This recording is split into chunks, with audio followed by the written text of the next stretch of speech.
हाय कि तहरा राजा जी के दिलवा टूट जाए।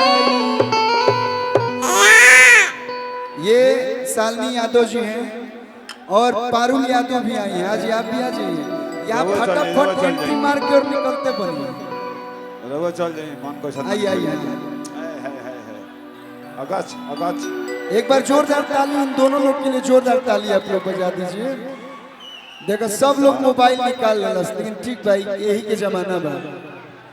एगो बड़ा प्यारा गीत आई बा हमार सुधीर भाई बड़ा गायन होकर के मन से, विशाल भाई बानी, टुनटुन भाई बानी, सब लोग के स्वागत अभिनंदन।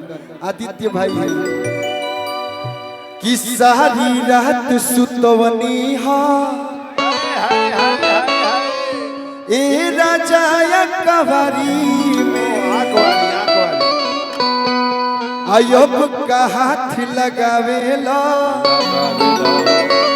हई 5 गज के साड़ी में। अगच अगच ए राजा जी इराउरे हा राउरे रही कि राउर धन नहीं ये राजा केहू खाए वाला बा।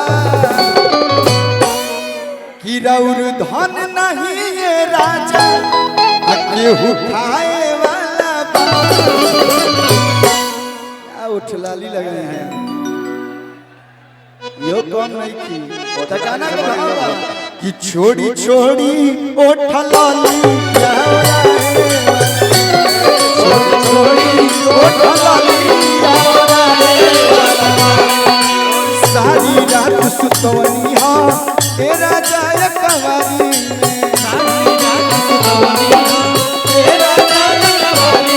और अब का हाथ लगावेला 5 गज के साड़ी में।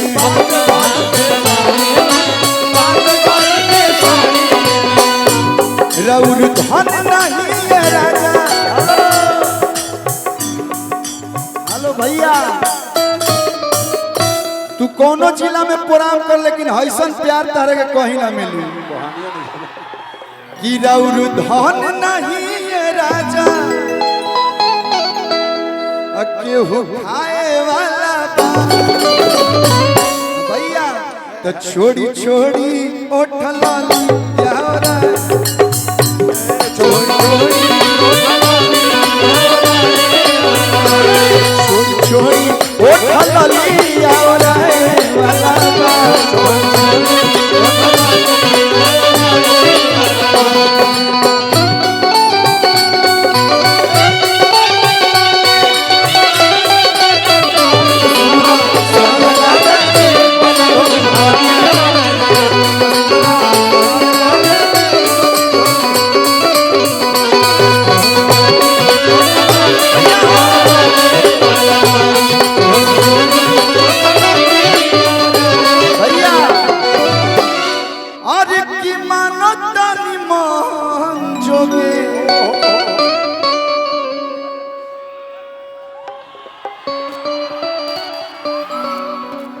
एक बार आप कुछ बोलना चाहेंगे इन लोग को, कुछ बोल दीजिए अपने मीठी आवाज में।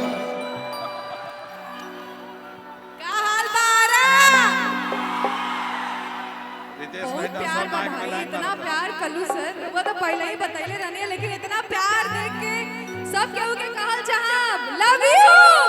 सेम to you love you serious. ई आ रहा ज्यादा लव यू मत करने तो लड़का सीधे घर हूं लेके जाए लगी से।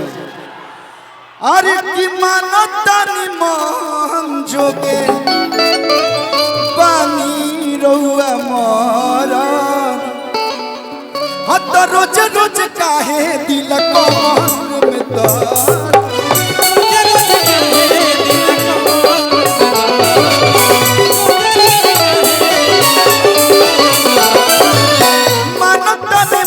जोगे बानी रहुआ मोरा रोज रोज काहे दिल कमर में डरा। कि हई गोरी के तिजोरी ना लुटे बा। अब बतावा साउंडे से तो लोग खेला करो तो हमनी कैसे सुनाई, बार बार मॉनिटर के तार खींचो तर लोग। कि हई गोरी के तिजोरी ना लुटाए नहाए वाला बा कि पिया छोड़ दीना बेरा छोड़ी धारे ई नहाए वाला बा छोड़ी छोड़ी उठला जावरा छोड़ी छोड़ी उठला जावरा वाला बा छोड़ी छोड़ी उठला जावरा वाला एगो और गीत रे, एकरा बाद जय श्री राम। अगच अगच